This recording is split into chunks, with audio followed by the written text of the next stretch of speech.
Hello guys, అందరూ ఎలా ఉన్నారు? బాగున్నారా? నేనైతే సౌదీ అరేబియా వెళ్ళిపోతున్నాను, మీ అందరికీ తెలుసు. ఇంకా సౌదీ అరేబియా వెళ్ళడానికి మనం అయితే రాజమండ్రి అయితే వచ్చేయండి. రాజమండ్రి రైల్వే స్టేషన్కి వచ్చేసి రాజమండ్రిలో ట్రైన్ ఎక్కేసాం. మనం ఎక్కడికి అనుకున్నారా? సికింద్రాబాద్ అండి. సికింద్రాబాద్ అయితే వెళ్తున్నాం మనం. టైం వచ్చేసి 9:01 అయిందండి. ఇంక సికింద్రాబాద్లో దిగిపోయిన తర్వాత ర్యాపిడో అయితే బుక్ చేసుకుని మనం అయితే ఎయిర్పోర్ట్కి వెళ్ళిపోతున్నాం. ఇంక ఎయిర్పోర్ట్కి వచ్చేసిన తర్వాత మనం లగేజ్ అయితే మోసుకుని మనం అయితే వెళ్ళిపోయామండి. ఇంకా అక్కడైతే ఆకలేసింది ఎయిర్పోర్ట్లోని. 2 పరోటా అయితే ఆర్డర్ పెట్టుకుని తినేసాను. ప్రైస్ వచ్చేసి 150 రూపాయలు. ఇంకా అక్కడ నుంచి మనం అయితే బోర్డింగ్ బాస్కి అయితే వెళ్ళిపోతున్నామండి. బోర్డింగ్ బాస్కి మనకి కావాలి కదండి, పాస్పోర్ట్, వీసా కాపీ అన్నీ తీసుకుని మనం అయితే బోర్డింగ్ దగ్గరికి వెళ్ళిపోతున్నాం.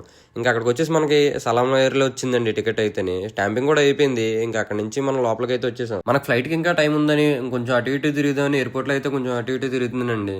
తిరిగితే మొత్తం అయితే ఎయిర్పోర్ట్ అంటే ఎక్స్ప్లోర్ చేశాను. ఈలోగా మన ఫ్లైట్ అయితే రెడీగా వచ్చింది, బోర్డింగ్ పెట్టేశాడు. లోపలికి అయితే ఎక్కాం. యాజ్ యూజువల్గానే నేను అనుకున్నట్టే నాకైతే విండో సీట్ రాలేదండి. ఏంటో మన దరిద్రం అలా ఉంటుంది. కానీ ఇదైతే నేను ఫస్ట్ టైం అండి ఫ్లైట్ ఎక్కడం. ఫ్లైట్ ఎక్కిన తర్వాత మనోడైతే అలా ఎక్కి మొత్తం సేఫ్టీ మెజర్స్ అన్నీ చెప్పేశాడు, ఎలా పెట్టుకోవాలి అన్న ఒక హజార్డ్ వస్తాయని.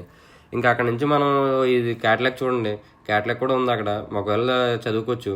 ఓకే గైస్, సౌదీ అరేబియాలో డ్రైవర్ లైఫ్ ఎలా ఉంటుందో ఇంకా ముందు వచ్చి వీడియోలో చూద్దాం. నేనైతే ఇదే సౌదీ అరేబియా ఫస్ట్ టైం వెళ్ళడం, అంటే ఏ కంట్రీ కన్నా వెళ్ళలేదు, ఇదే ఫస్ట్ టైం. ఓకే గైస్, మన వీడియోలో అయితే సబ్స్క్రైబ్ చేసుకోండి.